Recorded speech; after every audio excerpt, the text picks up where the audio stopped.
নমস্কার, আমি তরুণ ঘোষ। আচ্ছা, ওই যে আমাদের যে 4 জন অ্যাসেট বাংলাদেশে গিয়েছিলেন, তারা কি করতে গিয়েছিলেন? এই যে এই খবরটা তো আমি প্রকাশ করিনি, প্রকাশ করে দিয়েছেন নিজুম মজুমদার। খবরটা ঠিক, খবরটা একেবারে ঠিক, 100% ঠিক। কিন্তু যেটা কাভার যেটা ছিল সেটা হচ্ছে সব বিদেশ মন্ত্রকের। তারা কাভার নিয়ে গেছিলেন কি না, এলওসি নিয়ে, লাইন অফ ক্রেডিট নিয়ে কথা বলতে। তো ধরুন, লাইন অফ ক্রেডিট নিয়ে যদি কথা বলতেই হয়, তাহলে প্রথম হচ্ছে গিয়ে বাংলাদেশের সঙ্গে ভারতের লাইন অফ ক্রেডিট নিয়ে যদি কথা বলতে হয়, তাহলে তো কোনো আমলার সঙ্গে কথা হবে, কোনো উপদেষ্টার সঙ্গে কথা, বাণিজ্য উপদেষ্টার সঙ্গে কথা হবে। কথা তো হয়নি। আর দ্বিতীয় হচ্ছে, যদি লাইন অফ ক্রেডিট নিয়ে কথা বলতে হয়, তাহলে বলবে কে? বলবে তাহলে অর্থমন্ত্রকের কেউ, অর্থমন্ত্রকের কোনো আমলা, বাংলাদেশের অর্থমন্ত্রকের কোনো উপদেষ্টা যারা আছেন তারাই তো বলবেন। তাদের সঙ্গে তো আলোচনা হলো না। তখন থেকে আমার মাথার মধ্যে ঘুরছে, তাহলে 4 জন কি বেড়াতে গেছিলেন? বেড়াতে তো যাননি। এই যে ঢাকার বুকে যে 4 জন গিয়ে, তাদের মধ্যে আমি খবর পেলাম সুগনা থেকে গেছেন একজন, তিনি লেফটেন্যান্ট জেনারেল পর্যায়ের একজন। বাকি 2 জন হচ্ছে রয়ের লোক এবং একজন হচ্ছে আইবি ডেপুটি ডিরেক্টর। পরে খোঁজ খবর করতে করতে করতে করতে জানা গেল যে তারা গিয়েছেন প্রধানমন্ত্রী শেখ হাসিনার জন্য একটা নিরাপদ আশ্রয়স্থল খুঁজতে। তার মানে প্রধানমন্ত্রী যে দেশে ফিরবেন, তিনি কোথায় থাকবেন তার ব্যবস্থা করার জন্য একটা নিরাপদ আশ্রয় ঢাকার বুকে খোঁজার জন্য ওখানকার যে অ্যাসেট রয়েছে তাদের সঙ্গে কথাবার্তা বলতে গেছিলেন। সে কোথায় বাড়ি হবে, তার চৌহদ্দি কিরাম হবে, কত বড় বাড়ি হবে, সেখানে কত জায়গা থাকবে, সব কিছু তাদেরকে বুঝিয়ে দেওয়া হয়েছে। এখন বললেই তো হলো না, বাড়ি তো আছে প্রচুর ঢাকাতে, কিন্তু সবই হচ্ছে উঁচু উঁচু, 20 তলা, 20 তলা, 10 তলা এরকম বাড়ি। সিঙ্গেল বাড়ি কোথায় পাওয়া যাবে? যেখানেই পাওয়া যাক, টাকা দাও, 5 লাখ, 10 লাখ, 20 লাখ, 2 মাসের জন্য কি 1 মাসের জন্য বাড়ি ভাড়া চাই। বাড়ি ভাড়া করে ওখানে উনি থাকার ব্যবস্থা ভারত করছে। এখন আমার মনে একটা প্রশ্ন জাগছে যে কিছুই তো হয়নি, তাহলে প্রধানমন্ত্রী এই অবস্থায় ফিরবেন কি করে? এখন অজিত দোভালের মাথার মধ্যে কি প্ল্যান ঘুরছে? তিনি এমন একটা মানুষ, তিনি পারেন না এমন কিছু নেই। এমনও হতে পারে, ধরে নিন এমনও হতে পারে, আমি কিন্তু কনফার্ম করছি না, পরে আমার চেপে ধরবেন না, একদম কনফার্ম করছি না। আমার মনে যে প্রশ্নগুলো আসছে বিভিন্ন লোকের সঙ্গে কথা বলে, ধরে নিন কোনো এক রাত্রিবেলা একটা বিমানে করে চুপি চুপি টুপ করে তিনি ঢাকায় ঢুকে পড়লেন।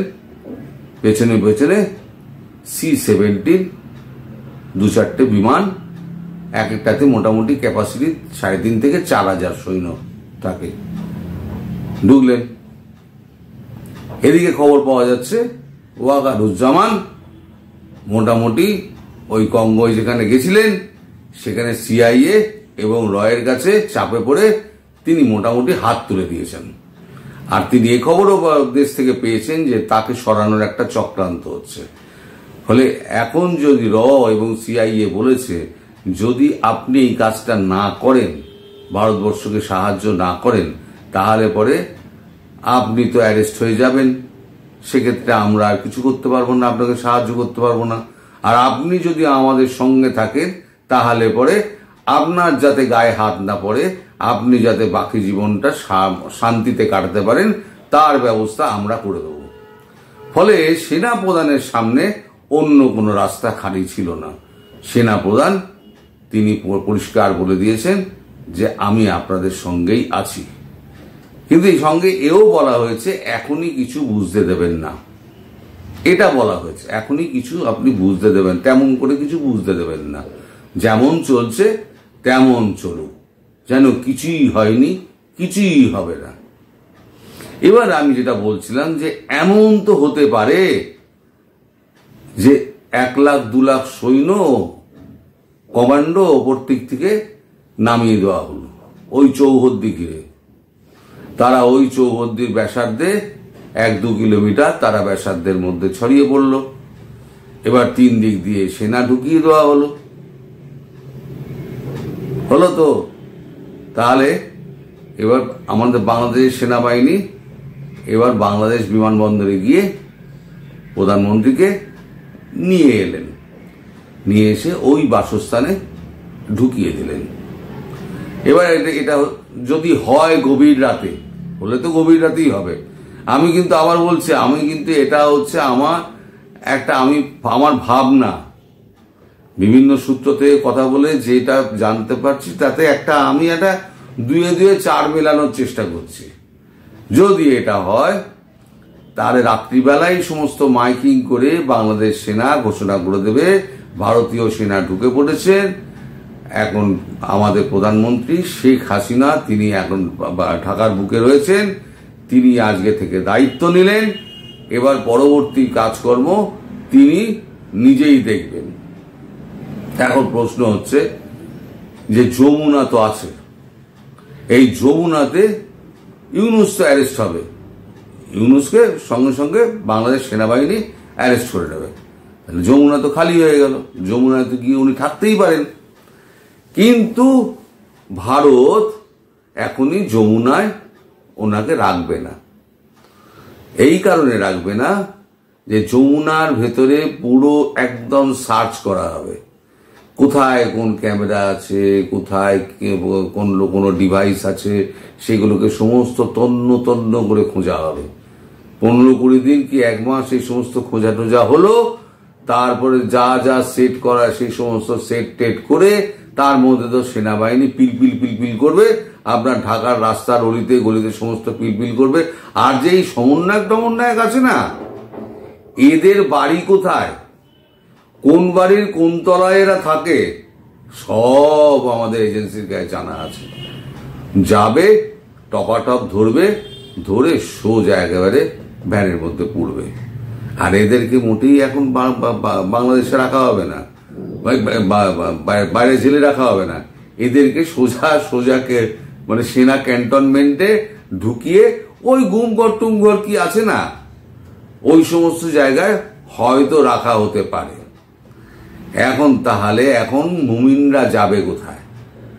এই যে এটা যদি হয় সত্যি, তাহলে মেসেজটা যেখানে গিয়ে পৌঁছাবে, তাহলে মুমিন টুমিন যারা আছে না, আর যত এই ছোটখাটো সমন্বয়কের দল আছে, এই সমন্বয়কের দল কিন্তু নিমেষে ছত্রাখান হয়ে যাবে। এবং মোটামুটি ভারতের একটা লিস্ট করা আছে সদেরেক, যেগুলো বদমাইশি সব থেকে বেশি বদমাইশি করেছে, সদেরেক। তার মধ্যে কয়েকটা মুমিন আছে, কয়েকটা, এবং জামাতের বেশ বড় বড় নেতাও রয়েছে এর মধ্যে। বিএনপির নেই, বিএনপি রাজনৈতিক দল, বিএনপির কেউ এই লিস্টের মধ্যে নেই। আমি কনফার্ম করছি বিএনপির কোনো লোক এই লিস্টের মধ্যে নেই। বাকি জামাত, হিজবুতি, আনসার যত আছে, ওই আনসার বাংলা নাকি একটা আছে, সেইগুলো মানে এদের একটা লিস্ট তৈরি করা আছে।